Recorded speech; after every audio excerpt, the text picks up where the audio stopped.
listening to Revolution Radio, freedomslips.com, 100% listener-supported radio, and now we return you to your host.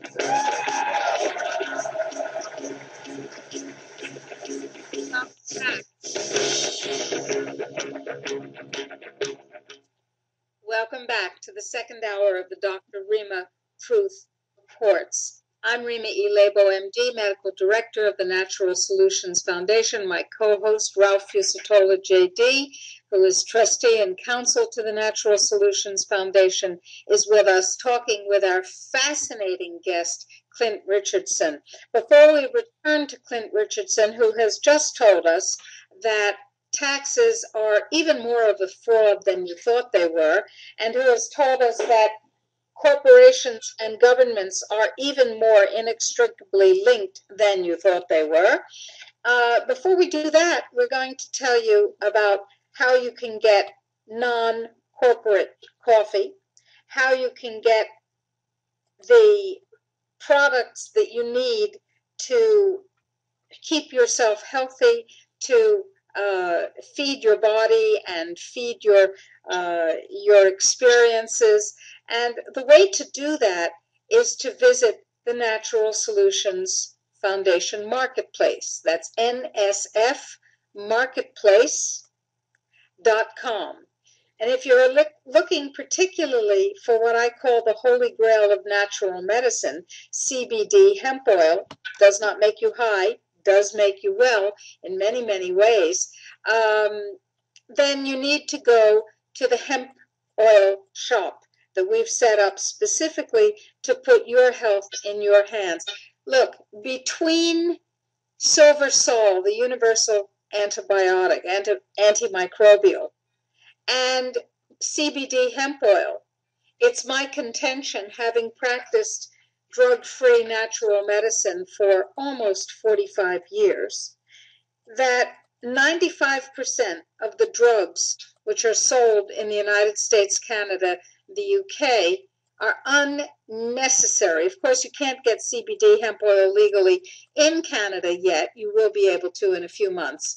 But where you can get these two amazing natural nutrients, CBD hemp oil from the industrial hemp plant, and silver sol, nano silver, where you can get these things, you've just eliminated the need for almost every pharmaceutical, and you're using things which are safe, natural, and in fact put your health where it belongs, in your hands. So these remarkable products, along with a whole bunch of other really, really good stuff, because every product there has been personally examined and approved by me, these products are available at our shop, the nsfmarketplace.com site. We have a site for the coffee, we have a site for the hemp, but it's all there at the nsfmarketplace.com site. Why would you shop there? Well, a couple of reasons. One, because there you will get what Dr. Rima really does recommend, and that counts for quite a lot. I know an awful lot about natural medicine and health and well-being in the absence of drugs. And the other reason is because you have an awful lot invested in making sure that your health freedom is protected, because the people that Clint Richardson, our guest, is talking about, the corporations that basically want you enslaved, want you asking no questions, want you and your kids miseducated and bemused and deluded, those corporations and governments are not on your side. They're not about health freedom. They're about domination of you by them. We're about health freedom. So it's in your best interest to support us. Or you could just give us a donation. Of course, you can go to our principal website, Dr. Rima Truth Reports. That's DRRIMA truthreports.com. Make a donation. We're happy to do that, but you're going to need these products anyway. Why not purchase them where your dollar counts? Every purchase is in fact a political act whether you realize that or not. So why not make your political act one that supports what you believe in, which is your health and your freedom? And you can do that at the donation page at drimatruthreports.com, or at the N as in natural, S as in solutions, F as in foundation, nsfmarketplace.com. We need your support. You need our support for your freedom. And now let's go back to Clint Richardson, and let's talk about how this government corporate collaboration for nobody's good but their own is tied to the disaster that is heading into your children's brains called Common Core. Well, yeah, thanks. First of all, let me just say that as you listen to Dr. Rima here, and she talks about natural health, and she tells you very clearly that she knows what the heck she's talking about.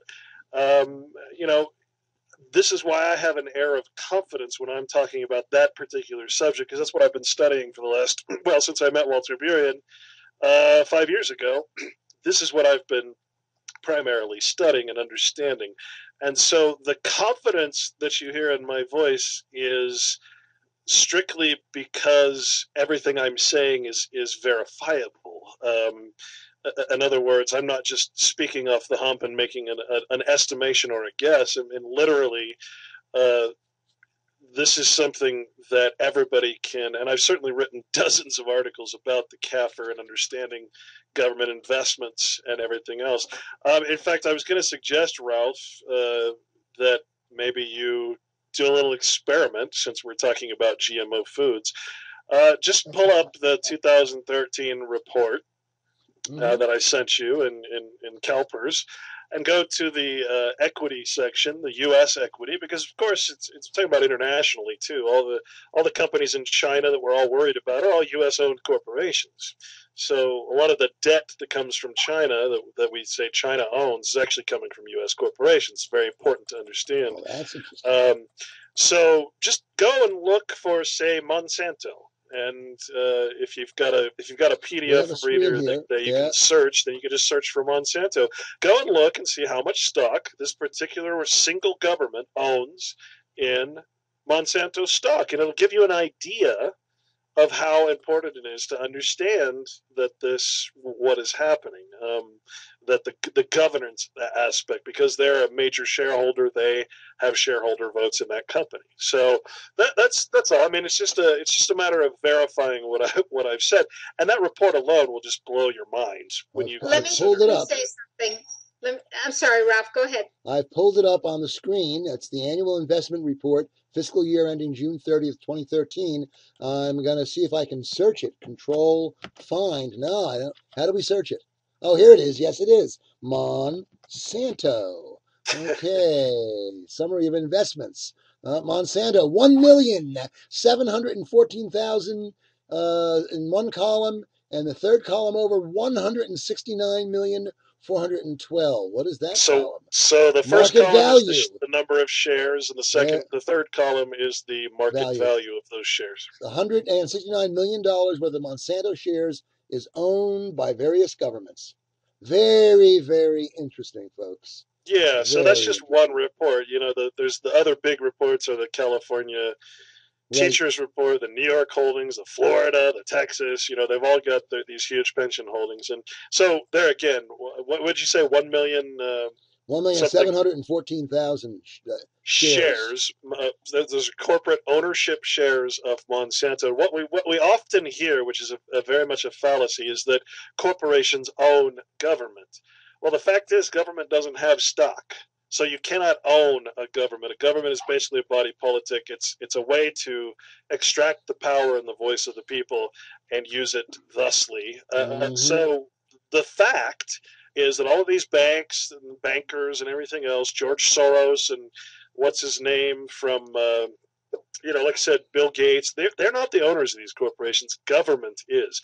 Government has verifiable ownership in private corporations, whereas nobody can verify that corporations, quote unquote, own government. You see, and really we have to quit separating the two, because government and private corporations are one and the same. Even the stock market itself, when we talk about the NYSE and the NASDAQ and all these different, the Brazilian exchange, the Chinese, Japanese exchange, those are private corporations as well that are traded on the stock market. So each of those companies that is an exchange is a private corporation that government owns through stock investment. So, and of course, they make all the rules for the Securities and Exchange Commission and everything else. So you see, we have to understand the ownership reality. Two, we have to understand that government and the corporate world are basically one and the same. Indeed, and thank you for this information. I just made a screenshot of that, and as part of our involvement in the Monsanto demonstrations this coming weekend, we're going to publicize on the internet the huge holdings of Monsanto held by government entities. That's very powerful information. And one more question I have for you, Clint. Would you like to give us a website that we can tell people about that for you and for your activities? Yeah, I mean, I have I broadcast on republicbroadcasting.org. All right. And it was actually it ended right before I started this show, actually. But Right. I have thecorporationnation.com where I put my videos. That's www, The Corporation Nation? Yeah, and in fact, the last video that I posted, I believe, is on Common Core as it applies to global governance and Agenda 21. It's about it's a little less than 3-hour lecture I gave. It's a PowerPoint lecture that really, really clears up a lot of how government actually works, how it's globalized, what Common Core really is, who created it, and who's benefiting from it. Is that is that a .com, thecorporationnation.com? Yes, yes. Okay, and then my blog, where I do all my research, is realityblogger.wordpress.com, and I actually sent you the links there in the chat. Okay. Reality Blogger has one G. It's my stupid mistake way back when. It's not a real word, but as far as the blog is not a real word either. Yeah, exactly. As far as well, the original reason I think that you asked me to come on the show is because I did a research project. I'm like, how is it possible that there are quote unquote experts on climate change? How is it possible that there's experts in global warming and geoengineering in these sorts of things? There must be some sort of collegiate program that gives people some form of credentials. It can't just be someone appointing someone as an expert, right? And so I looked, and what I discovered was absolutely disturbing, and that is that basically the all the top schools have programs. In other words, you can get your degree in what is called geoengineering. And I looked at this. I just kept going from school to school. From Harvard University to Oxford to all around the world, all the most prestigious schools. And I just couldn't believe what I was seeing. And so I wrote the blog and I sent it. I sent it over to you, Rima, I think, and yes.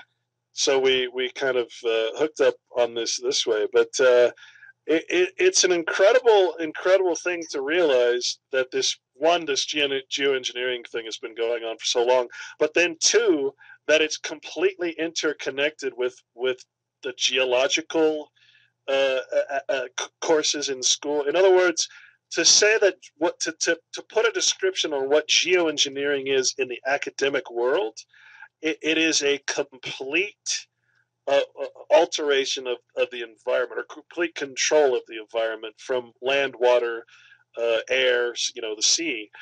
And these degrees that you can get in geoengineering, in other words, in what they call environmental engineering is just, I mean, it's absolutely insane when you actually start reading the possibilities. And they're selling it to the younger generations, of course, through Agenda 21 type of models. So, in other words, you can go to college right now and get a degree in geoengineering, and they're selling it to kids as if they can save the world. They can save the world by going to school, paying hundreds of thousands of dollars, and getting a degree in geoengineering. That's the crazy part about it. So if we go and we look at gradschools.com, it has a general description of what geoengineering is, what you can go. It says geoengineering graduate programs. Geoengineering is also known as environmental engineering. It refers to the process of intervening in Earth's climate system for the purposes of mitigating climate change. It encompasses two primary mitigating or causing. Wait a minute. Yeah, it encompasses, in other words, it's like a course on playing God, basically. It encompasses two primary practices: carbon dioxide removal and solar radiation management. So if you're searching for geoengineering, those are the two terms you should be searching for: solar radiation management and carbon dioxide removal. Geoengineering is a relatively new field. Graduate programs may involve geoengineering include ocean technology, civil and environmental engineering, geological engineering, aerospace engineering, hydrology, and GPS technology. Both campus-based and online geoengineering graduate schools exist. And then it explains interested students can explore geoengineering in the context of disciplines ranging from environmental engineering to ocean technology. Students pursuing graduate degrees in these areas may take classes ranging from earthquake engineering to dynamics of ocean structures. So, I mean, you read these things. I guess there's a special seminar in Fukushima these days, right? Right. You read this as, I read it at least, as basically an admission that these things are happening, and here's where you go to learn. So you go to like the UC Berkeley campus, right? Degrees in geo and environmental engineering. And of course, when we read it, it addresses such overarching societal problems as mitigation of greenhouse gas emissions and adaptation of infrastructure to a climate change. A lot of this has to do with engineering society to change us just right on par with Agenda 21. And to prove that, here's what UC Berkeley campus says, and this is all Common Core as well. That's why I'm talking about it. But civil infrastructure systems are a backbone of society, and they are also major users of energy that needs to be reduced for a more sustainable development. So you see they're combining. Talk to us about what sustainable development means here, and when you finish your thought, Clint. Well, it's straight out of course, the Rio Summit, Agenda 21. Agenda 21 and sustainable development are exactly, basically, the same thing. So when you go to the Common Core reports, annual reports for some of these companies, like Core in India, an India-based company, which we talked about, I think, on our last seminar we did, you find that they also mention what's called the Global Agenda for the 21st Century, which is, again, Agenda 21. So Agenda 21 and Sustainable Development are the same exact terms. They're just, basically a guy. I apologize. My computer crashed on me, and I can't turn it on anymore, so my PowerPoint is not available to me. So I'm going off the cuff here, off memory. But basically, the guy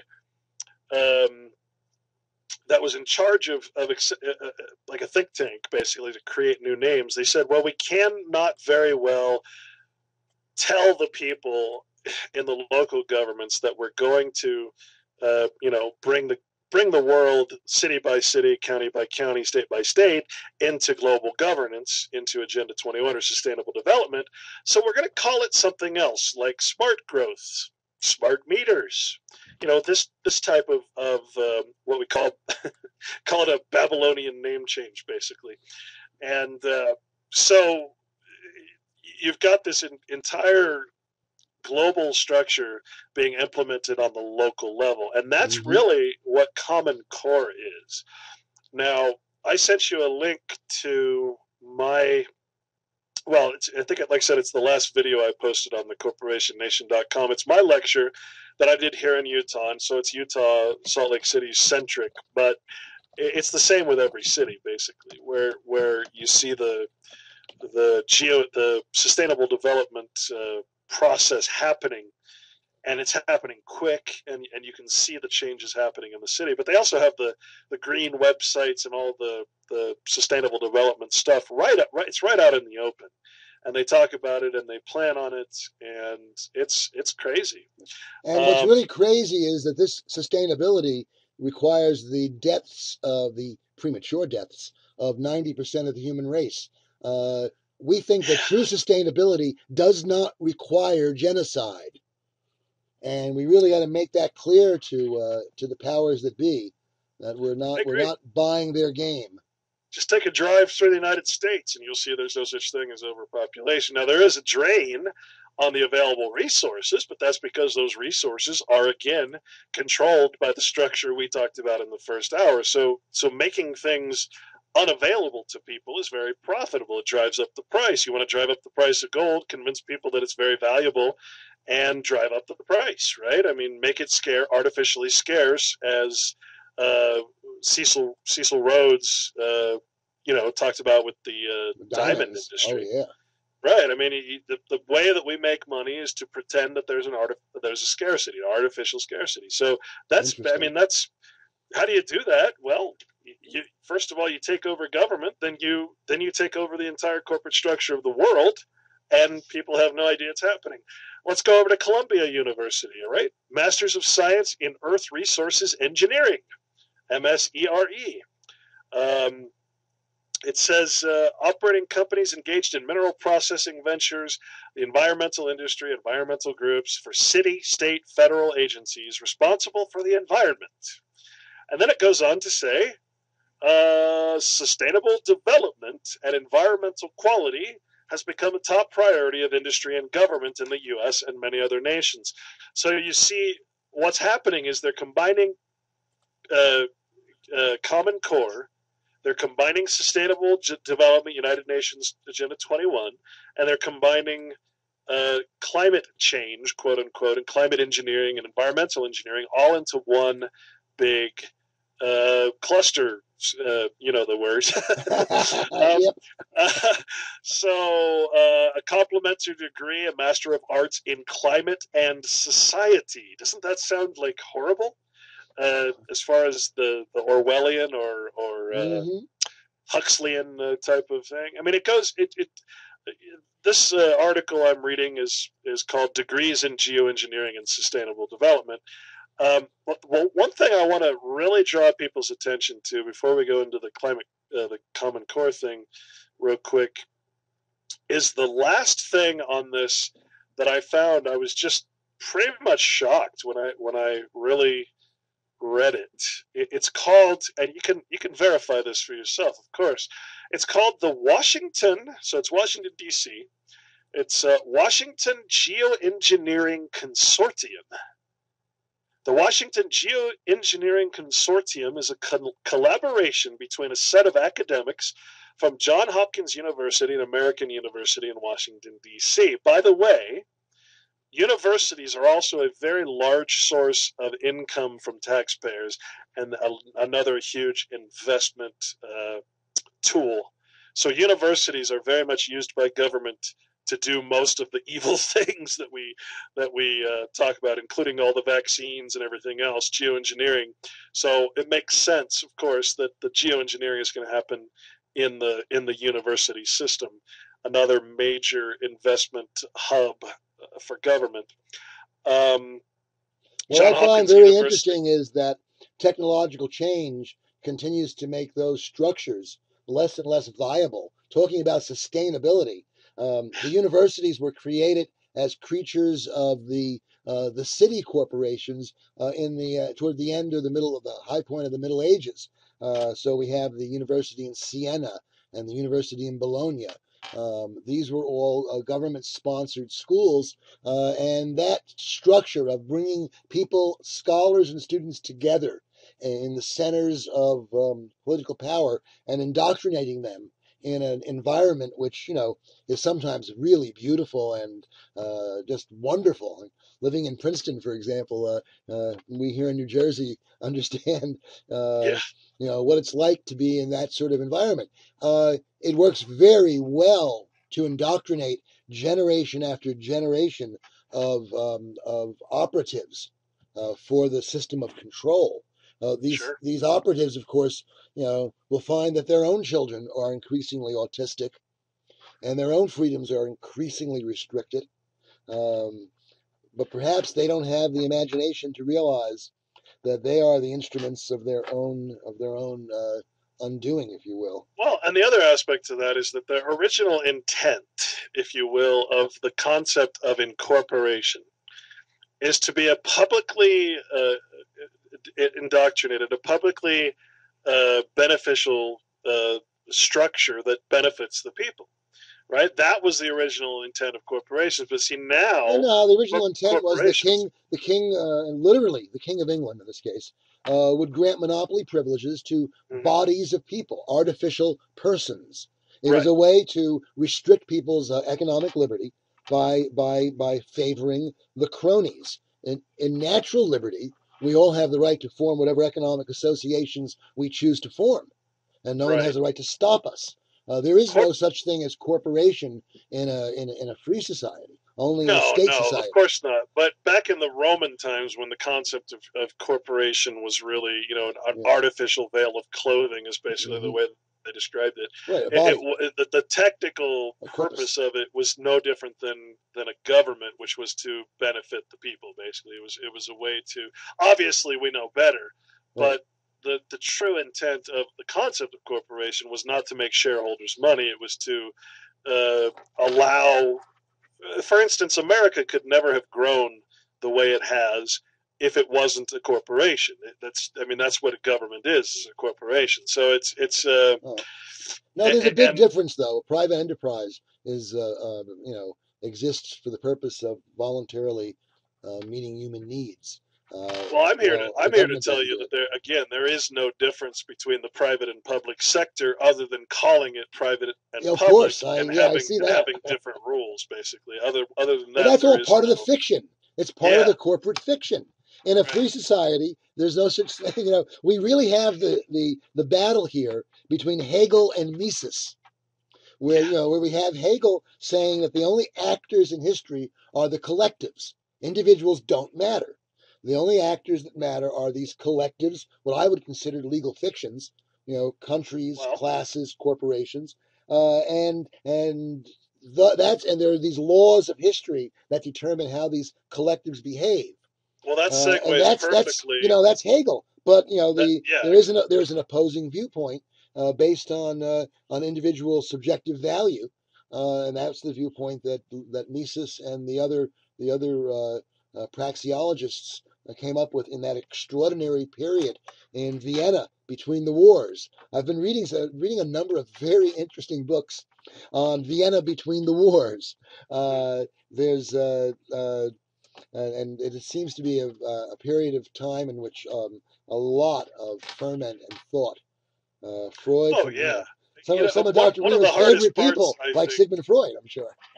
One of the hardest parts for people, in my opinion, is to recognize the fact that even thousands of years ago, there was a technology and intelligence vastly superior to our. We basically think in terms all the way back to cavemen, but we really, when you recognize the fact that all of our astrology that we know today, for instance, astronomy, it doesn't surpass anything that was already known, 6,000 years ago. You have to realize, I think, that we have been downgrading in intelligence for quite some time. Mm. And I think that has a lot to do with environment. I think that has a lot to do with the lack of oxygen in the Yep. atmosphere. I think it has a lot to do with the what you guys talk about with the drugs and everything else. But you're talking about actors, and this segues perfectly because Washington Geo-Engineering Consortium. You're gonna when you hear this, it's just horrible. We're concerned with the social, political, and legal implications of geoengineering technologies. Our public outreach efforts are guided by the observation that to date, the conversation about geoengineering development, deployment, and implications has been confined to a relatively narrow set of voices. Now listen to this. Mm-hmm. Our goal at the Washington Geo-Engineering Consortium, and this is an NGO basically, our goal is to generate space for perspectives from civil society actors and the wider public to produce a heightened level of engagement around issues of justice, agency, and inclusion. They had a recent closed-door meeting. November 4th, 2013, the Washington Geo-Engineering Consortium organized a meeting for civil society actors based in Washington, D.C. The meeting brought together around 40 people from major environmental development and justice non-governmental organizations to consider the challenge and opportunities presented by geoengineering technologies. When it actually lists what they talked about, I'm going to skip most of this. You can read it on the blog or just look it up. But the final thing it says is probably the most disturbing thing I've ever heard. The question posed in the meeting is how should civil society actors frame geoengineering? Now, let me tear that apart for a minute. A civil society actor is literally someone who would be part of an NGO that would stand up in a council meeting or some other thing and pretend to be part of society. In other words, pretend to be a parent or a worker or whatever. That's what a civil society actor is. Now, if you know anything about the Delphi technique and how it's used, that is what they're doing, is they're creating a sense of consensus, artificial consensus. So they stand up in a public meeting, and please keep in mind that the only reason public meetings and hearings are called is to get the voice of the public onto the record. Now, it doesn't matter what the public says. It doesn't even matter if 99% of the public is against what government is going to do. The only reason they hold public hearings and meetings is to get the input of the people. Once that's done, they can do anything they want. They've presented it to the people. The people have done nothing in the legal realm to stop it. All they've done is speak. And that means absolutely nothing. So the whole purpose of these meetings is simply to gain an artificial sense of consensus. And so they have these actors speaking up at public meetings like that. And then it says, how should these actors frame geoengineering? Well, frame literally means present or propagandize, basically. So here's what they say, and this is going to it blew my mind when I read it. Their conclusion on how they should present geoengineering to the public through civil society actors, just read this. It says, some suggested that the dominant framing or propaganda for geoengineering now is as a solution to climate change. Then it says, even though few scientists would make such a claim. Well, on the other hand, we have our guest from a couple of weeks ago, Dane Wigington, who said on this program, and he said, there is no natural weather anymore. No, I don't think so either. Yeah. It goes on. It says, but the general public, again, when they say general public, they mean common man. They mean basically the lowest form of citizenry. That's what they really mean. Common law, common is vulgar. That's what it means. It means the lowest form of society. That's the general citizenry, basically. But the general public may still construe the promise of geoengineering as, quote, this will make climate change go away, and so we don't have to change our behaviors. unquote. So, in other words, it's the Agenda 21 is designed to make us change our behaviors, to accept a lesser quality of life, to be herded, packed, and stacked in city centers and with no access to nature whatsoever. Okay, so they want us to change our behavior. A few suggested that to shift the conversation in productive ways, geoengineering should be characterized publicly as a terrible choice. Geoengineering, in other words, can be viewed by civil society organizations as a strategic opening, as a way to bring home the horrors of climate change to policymakers and the public.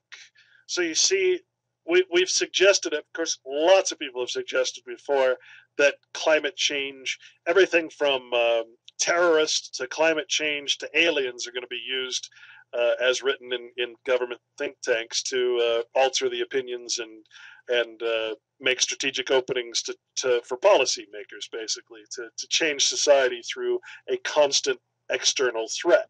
Well, in this case, they're talking about climate change as the external threat, a way to bring home the horrors of climate change to policymakers. So basically what they're saying is we should present geoengineering as a last resort, because what our intent to do is to use climate change and the threat of geoengineering to force people to absolutely change everything about their lifestyles, to give up all the modern comforts and conveniences, to accept Agenda 21 green policies and everything else, which in fact are, things like smart meters, which are actually killing people, making them crazy, and, all these different things, basically to accept a completely surveillance-oriented green city where you can't leave without special permission. You can't go to the parks without special permission. You start seeing that all of this stuff is being framed or created as one single thing. Common Core, geoengineering, the university system, global governance, and it's all just being combined into one thing, basically. And they're calling it in school, they're calling it geoengineering, degrees in environmental engineering. Very disturbing. It's extraordinarily disturbing. I find it deeply troubling that the globalists, the Agenda 21 suppressionists, the depopulationists, the would-be masters, feel comfortable enough to become more and more and more blatant about exactly what they're doing. They are no longer finding it necessary to hide.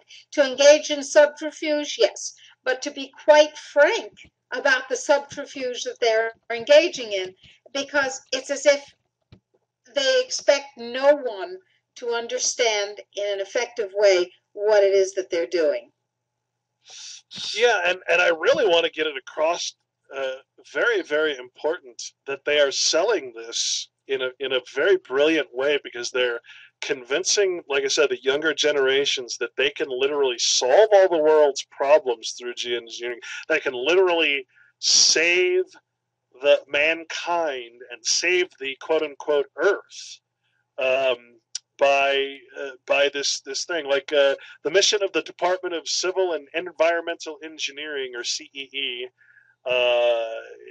is to provide human services in a sustainable way, balancing society's need for long-term infrastructure with environmental health. Play a role in solving some. This positions CEE to play an essential role in solving some of the most pressing problems facing humanity. You see how they're wording it as if it's you're going to be able to get a degree in geoengineering and save the world. This comes from what is that? I believe that was an MIT professor, basically. So all the major schools are it's incredible when you actually see it. Yeah, that was from MIT, actually. But it's it talks about delivery by aircraft. I mean, it basically tells you through some of the lectures I put in here that that they've been doing it. I mean, they admit that they've been doing it. The recent ICPP report said that we can't stop doing it, or we'll basically cook. So it's really nuts. It's really really nuts the way that they're like they say they're framing it for what the it really younger mind. is an experiment. Is an experiment with they really don't know the outcome. They don't know what's going to happen along the way. They're simply dumping dangerous chemicals into our atmosphere in some expectation that it will have something that they define as a benefit.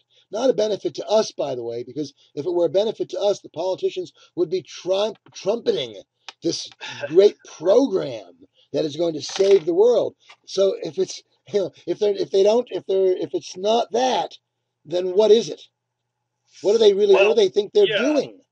yeah, it's there's a lot of theories out there. I actually Yeah. interviewed a gentleman named Patrick Jordan, and his theory is very, very, very convincing and backed up by a lot of things. He says that basically when we started nuclear testing, Hiroshima and all the Mm-hmm.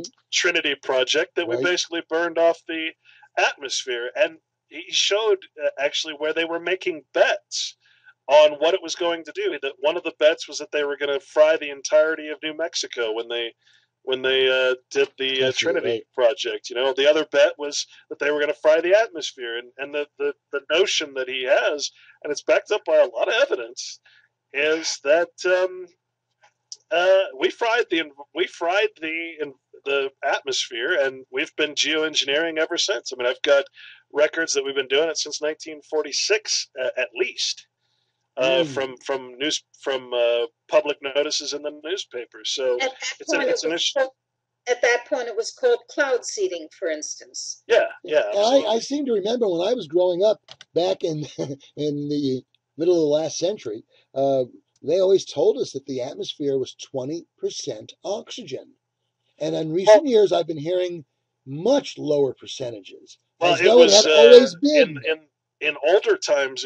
In the good times when there was a lot of potash and everything else in the soil, and the soil was nutrient rich. It was like about 32% oxygen.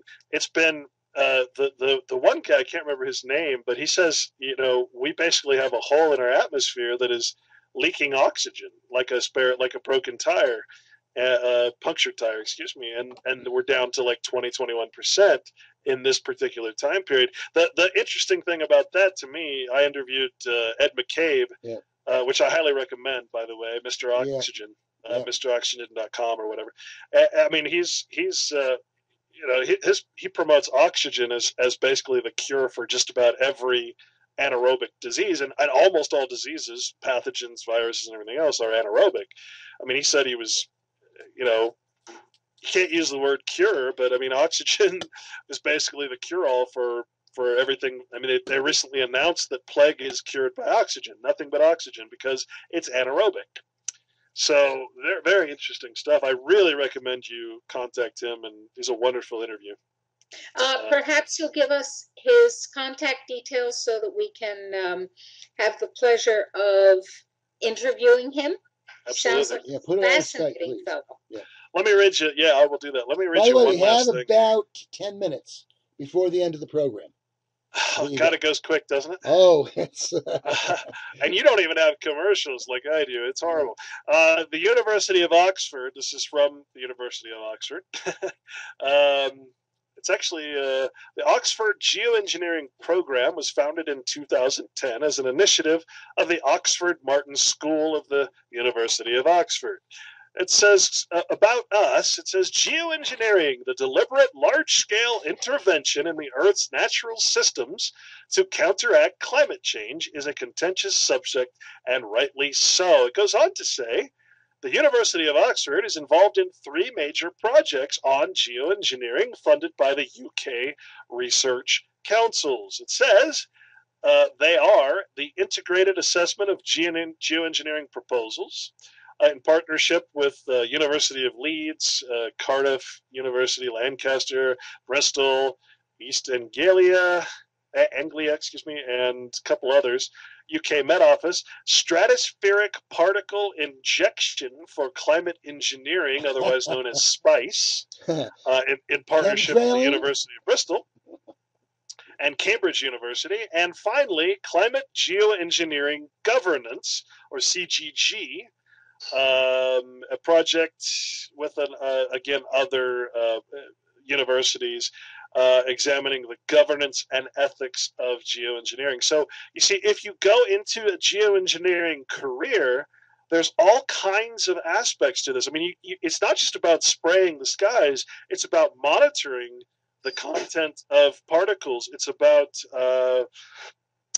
the governance. It's about how it's about being a civil society actor. It's about all these different aspects that go into the geoengineering field, the complete engineering or changing of the environment. You see, so there's a lot of different areas from basic geology, study of earthquakes, study of this, to monitoring earthquakes, to monitoring all the levels. So they need a lot of people, and that's why every major university, all the most prestigious ones, now offer a degree in geoengineering. This is so disturbing to me. I mean, it's scary. Some of the things. How do we develop an ethics around this? Because the technology will not go away. If anything, the interventionist technologies are going to get stronger. How does our species develop notions of true sustainability, which, as I said, does not require the death of 90% of the human race prematurely? How do we deal? Because it's crazy, isn't it? Clint, this is one of the issues that we have. Here's how they suggest. They say afforestation, engaging in a global scale tree planting effort. Okay, well, it's cute. Okay until you realize that it's going to be Monsanto aluminum resistant trees. Biochar, charring biomass and burying it so that its carbon is locked up in the soil. Bioenergy, with carbon capture and sequestration, growing biomass, burning it to create energy, and capturing and sequestering the carbon dioxide created in the process. Oh, it gets worse. Ambient air capture, building large machines that can remove carbon dioxide directly from ambient air and store it elsewhere. Ocean fertilization, adding nutrients to the ocean in selected locations to increase primary production, which draws down carbon dioxide from the atmosphere. Algae. I mean, Wait. I'm listening to you, Clint. I know what a scholar you are. This is Oxford University. Well, I am listening to psychotic, essentially schizophrenies with big words. Yeah. But understand, this is to be expected. This is to be expected from institutions that are non-sustainable, except in the present crony system. These institutions are going to whore themselves out any way they can to bring money in, for one thing. And for another thing, they are sick. I mean, Dr. Rima, you wrote a blog a few weeks ago about what happens when whole countries go crazy. I did. And this is what happens when their institutions go crazy. Right. And when, I learned a lot from my practice husband, to whom I was married for 27 years. He was a biochemist, a very smart guy, and he would constantly say, the answer has to make sense. And when you think about that, you have a very useful measuring stick. When you hear something, no matter whether it's from Oxford University or not, no matter whether it has big words or not, does it make sense? And if it doesn't, then it's the wrong answer. Wow, Occam's razor. Occam's razor, exactly. Well, I think the question you should ask is, okay, does this make sense to someone that has empathy? No. That is a perfect question. Does this make sense to someone that is connected to anything other than their own perceived interest? And the answer is no. And I think we can agree, Rima, that Clint, there is probably a lot of vaccinated people that are doing this. You've got a key here to understanding how we can create an ethics of sustainability. And I think that as we reach the last 5 minutes of our program, to me, this is the key issue. We've been discussing in many different ways the notion of sustainability in this program and approaching it from different ways. And Natural Solutions Foundation has its current banner celebrating our 10th anniversary, and it has on it Natural Solutions for Sustainability. What we mean by sustainability and what the Common Core means by sustainability appears to be an exact opposite of each other. Yeah. And where do we go from here? You got 5 minutes. What should we do? What is to be done? Yeah, that's always the tough question, isn't it? Because you Oh, always isn't want it to talk though? about solutions. I like to say That's our this, middle name. well, you know this, Ralph. I always like to go to the legal definition of words that we use because, of course, the language is cursed. It has every word has a dualistic meaning, and generally those words are opposite from each other. What is a solution? Well, in legal language, a solution is basically the satisfaction or nullification of a contract. Well, we as citizens, as a citizenry, we are the people, if you will, are the ones that are actually responsible for this because we are allowing it to happen through what can only be called our tacit consent. Right? We're not doing anything about it. We're not suing government. I put in Sometimes. an article about withdrawing consent called I can't remember, something about the way we can stop geoengineering. But uh, the, the truth of the matter is the fact that we do everything against what has been written throughout the ages, including in the Bible. The scripture just means ancient knowledge, basically, and it doesn't have to be religious in any way, shape, or form. What it says is do not respect persons, over and over and over. And that simply means do not respect corporations. That includes governments, that includes your religions, your corporate religions, that includes everything. So, I mean, unfortunately, my opinion, and this comes from a lot of soul searching and research and writing and everything else, my personal opinion is that we need to withdraw from this central government that is basically selling our entire country, all 50 states, through the concept of nationalism, is selling the United States, and it's becoming a state of the United Nations. And so I think it's time to become countries again, or states, and actually not have this central thing that rules us. And I know that's quote unquote, some people would say that sounds treasonous or anti-constitutional or whatever, but wasn't that the idea of the nation in the first place? Was to have 50 independent states?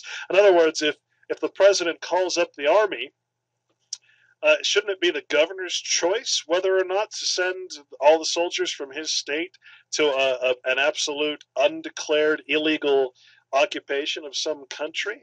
Half a world Or should away. it be the central government? So my personal feeling, besides Walter Burian's whole spiel about the tax retirement fund and everything, is literally we need to utilize the very definition of the word solution, which is end of contract, end of citizenship, to the national structure, and And for the that's a first very time in difficult, human deep subject. history, Clint, we have the material means to get beyond the system of authoritarian control. I mean, literally, we have the material means in the methods of communication we're using right here and now. Our expressive association is the example of what can replace the systems of authority that have existed in human society for thousands of years and have allowed, in almost every society, almost all the time, the worst to rise to the top. Right, Dr. Rima? What do you have to say in the last minute of the program? Absolutely. We have come to an unprecedented, ungodly, unholy mess. And we must use unprecedented, empathetic, ethical ways to think ourselves and act ourselves out of this. Our guest, Clint Richardson, give your website another time or two. Sure. Well, the last video presentation is what I'd highly recommend. That's on thecorporationnation.com. And my blog is realityblogger.wordpress.com. Search my name. The only other person with my name is a black basketball player, so it should be pretty easy to find. Fantastic. Hey, this has been an awesome program. We will be back next week with another Dr. Rima Truth Reports. And as always, the archive is on one of those tiny URLs. Dr. Rima Truth Reports.